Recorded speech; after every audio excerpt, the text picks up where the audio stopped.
প্রথমেই জানিয়ে দিব, এদিকে নির্বাচনের আগেই পালাতে শুরু করেছে উপদেষ্টা। হঠাৎ শেখ হাসিনার ছেলে সজীব ওয়াজেদ জয়ের আন্তর্জাতিক অ্যাকশন শুরু, কপাল খুলছে আওয়ামী লীগের। জানিয়ে দিব ১২ তারিখের আগেই গৃহবন্দী করা হবে ইউনূসসহ সকল উপদেষ্টাদের। বাংলাদেশের মাটিতে ভারতের অ্যাকশন শুরু, রক্ষা নাই কারও, কপাল খুলল শেখ হাসিনার। এতক্ষণ শুনছিলেন সংবাদ শিরোনাম, এখন থাকছে বিস্তারিত। নির্বাচনের আগ মুহূর্তে দেশের রাজনীতিতে যে অস্থিরতার ঢেউ উঠেছে তা আর কারও অজানা নয়। ক্ষমতার কেন্দ্রগুলোতে ফিসফাস, গোপন বৈঠক আর অদৃশ্য ভয়ের বাতাস বইছে। চারদিকে শোনা যাচ্ছে একটাই কথা, সবকিছু কি ঠিকঠাক আছে নাকি ভেতরে কিছু ভেঙে পড়ছে।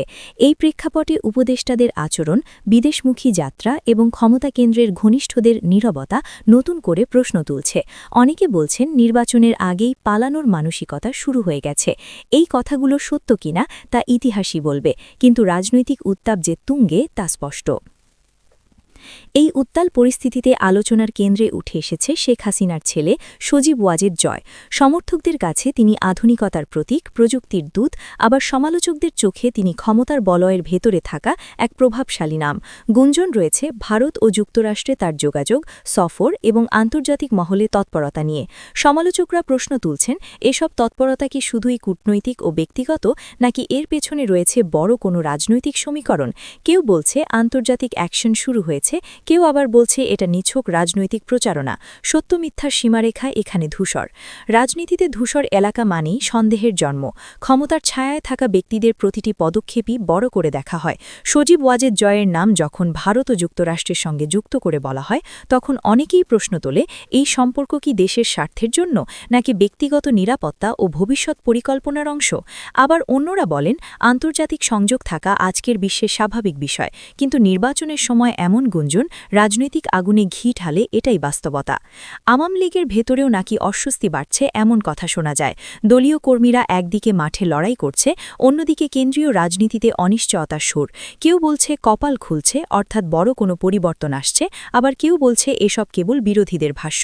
কিন্তু রাজনীতিতে ধারণাই অনেক সময় বাস্তবের মতো শক্তিশালী হয়ে ওঠে। যখন মানুষ বিশ্বাস করতে শুরু করে যে কিছু একটা ঘটছে, তখন সেই বিশ্বাসই পরিস্থিতিকে বদলে দিতে পারে। এখানে প্রশ্ন উঠে আসে, এই সব কথার উদ্দেশ্য কি। সমালোচকদের মতে এটি ক্ষমতার প্রতি চাপ বাড়ানোর কৌশল, সমর্থকদের মতে এটি পরিকল্পিত অপপ্রচার। বাস্তবে হয়তো দুটোই আছে। রাজনীতি মানেই তো দ্বন্দ্ব, ব্যর্থতা এবং প্রতিযোগিতার লড়াই। কিন্তু সাধারণ মানুষের মনে যে ভয় ঢুকছে, সেটাই সবচেয়ে বড় সমস্যা। তারা জানতে চায় দেশের ভবিষ্যৎ কোন দিকে যাচ্ছে।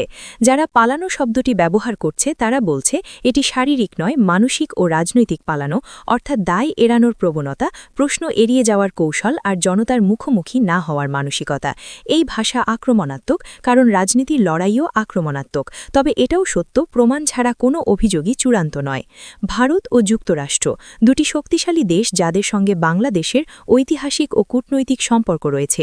সেখানকার সফর বা যোগাযোগ মানেই ষড়যন্ত্র, একথা বলা যেমন অতিরঞ্জন, তেমনি সবকিছু নির্দোষ, এটাও এক রৈখিক ভাবনা। রাজনীতি বহুস্তর বিশিষ্ট, একদিকে আন্তর্জাতিক সম্পর্ক, অন্যদিকে ঘরোয়া রাজনীতি। এই দুইয়ের টানাপোড়েনেই জন্ম নেয় বিতর্ক। এই বিতর্কের মধ্যেই সামাজিক মাধ্যমে নানা গল্প, পোস্ট, ভিডিও ঘুরে বেড়াচ্ছে। কেউ বলছে আন্তর্জাতিক চাপ আসছে, কেউ বলছে ভিতরের ফাটল প্রকাশ পাচ্ছে। এগুলো কতটা সত্য তা যাচাই করা কঠিন, কিন্তু মানুষের মনস্তত্ত্বে এর প্রভাব গভীর। কারণ মানুষ গল্পে বিশ্বাস করে, বিশেষ করে যখন গল্পের মধ্যে ক্ষমতা, রহস্য আর ভয়ের মিশ্রণ থাকে।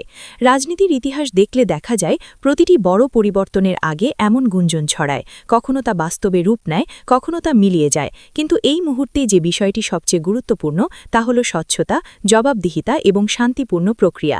গালাগালি, ভয় দেখানো কিংবা আক্রমণাত্মক ভাষা হয়তো ক্ষণিক উত্তেজনা তৈরি করে, কিন্তু দীর্ঘমেয়াদে আস্থা নষ্ট করে। সজীব ওয়াজেদ জয়কে ঘিরে যে কথাবার্তা চলছে তা হয়তো সময়ের সাথে পরিষ্কার হবে। ইতিহাসের আদালতে সবাইকেই দাঁড়াতে হয়, কেউ আজ কেউ কাল। রাজনীতিতে কেউই চিরস্থায়ী নয়, কেবল নীতিই মানুষের মনে থাকে, আর সেই নীতির ভিত্তিতেই ভবিষ্যৎ বিচার হবে। সবশেষে বলা যায়, বর্তমান পরিস্থিতি একটি আয়নার মতো। এতে আমরা নিজেদের রাজনীতির চেহারা দেখি, সন্দেহ, আশা, ভয় আর প্রত্যাশা সব মিলিয়ে একটি জটিল বাস্তবতা। আক্রমণাত্মক ভাষা হয়তো আবেগ উস্কে দেয়, কিন্তু সত্যের সন্ধান পেতে হলে আমাদের দরকার যুক্তি, প্রমাণ আর দায়িত্বশীল আলোচনা। কারণ গণতন্ত্র কেবল ভোটের দিন নয়, এটি প্রতিদিনের নৈতিক পরীক্ষার নাম। দেশের রাজনীতিতে আবারও এমন এক সময় এসেছে যখন বাতাসে শুধু প্রশ্ন আর অস্থিরতা। কেউ জানে না পরবর্তী পদক্ষেপ কি, কিন্তু সবাই বুঝতে পারছে কিছু একটা ঘটতে যাচ্ছে। সামাজিক যোগাযোগ মাধ্যম, চায়ের দোকান, টিভি টকশো সবখানেই ঘুরছে একটি বাক্য।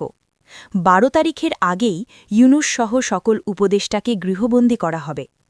এই কথার সত্যতা কেউ নিশ্চিত করতে পারছে না, কিন্তু গুঞ্জনের তীব্রতা এতটাই প্রবল যে তা জনমনে গভীর প্রভাব ফেলছে। এটি শুধু একটি বাক্য নয়, এটি এখন একটি প্রতীক।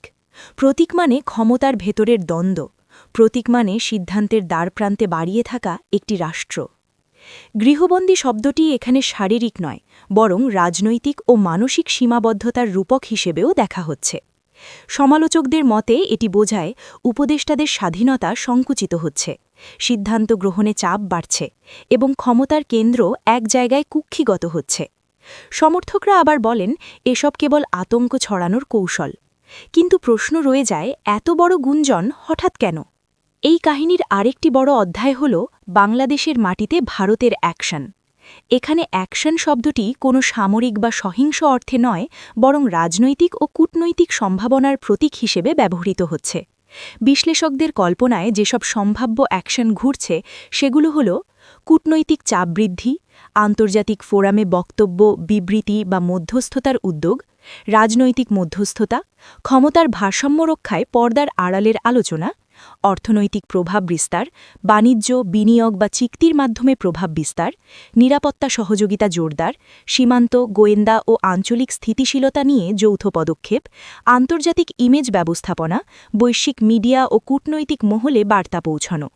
এসব কিছুই বাস্তব দাবি নয়, বরং রাজনৈতিক থ্রিলারধর্মী কল্পনার অংশ, যা মানুষ গল্প হিসেবে বলছে। এই প্রশ্নের উত্তরও প্রতীকী। কপাল খুলছে মানে এখানে এক ধরনের রাজনৈতিক সুবিধা বা পুনরুদ্ধারের ইঙ্গিত।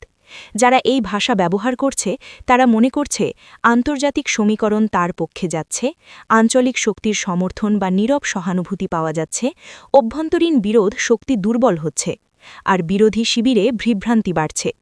এই ধারণা বাস্তব কিনা তা সময়ই বলবে, কিন্তু রাজনৈতিক ভাষ্যে এটি এখন একটি শক্তিশালী গল্প। রক্ষা নাই কারো, ভয়ের রাজনীতি। এই বাক্যটি মানুষের মনে সবচেয়ে বেশি আলোড়ন তুলছে। এটি বোঝায় কেউই নিরাপদ নয়, সবাই নজরের মধ্যে। এটি একটি মনস্তাত্ত্বিক অস্ত্রের মতো কাজ করে। মানুষ যখন ভীত হয় তখন সে প্রশ্ন কম করে, বিশ্বাস বেশি করে। কিন্তু গণতন্ত্রের শক্তি ভয় নয়, বিশ্বাস ও স্বচ্ছতা। এই পুরো গল্পটি একটি আয়না, যেখানে আমরা আমাদের রাজনীতির ছায়া দেখি। গুজব, আশঙ্কা, আন্তর্জাতিক কল্পনা আর ক্ষমতার নাটক সব মিলিয়ে এক অস্থির বাস্তবতা। কিন্তু সত্য সবসময় গুঞ্জনের চেয়ে ধীর আর স্থায়ী। রাজনীতি ক্ষণস্থায়ী, ইতিহাস চূড়ান্ত বিচারক। এই কারণেই উত্তেজনার ভেতরেও আমাদের মনে রাখতে হবে, দেশের ভবিষ্যৎ লেখা হয় প্রমাণ, দায়িত্ব আর মানুষের সিদ্ধান্তে, গুজবে নয়।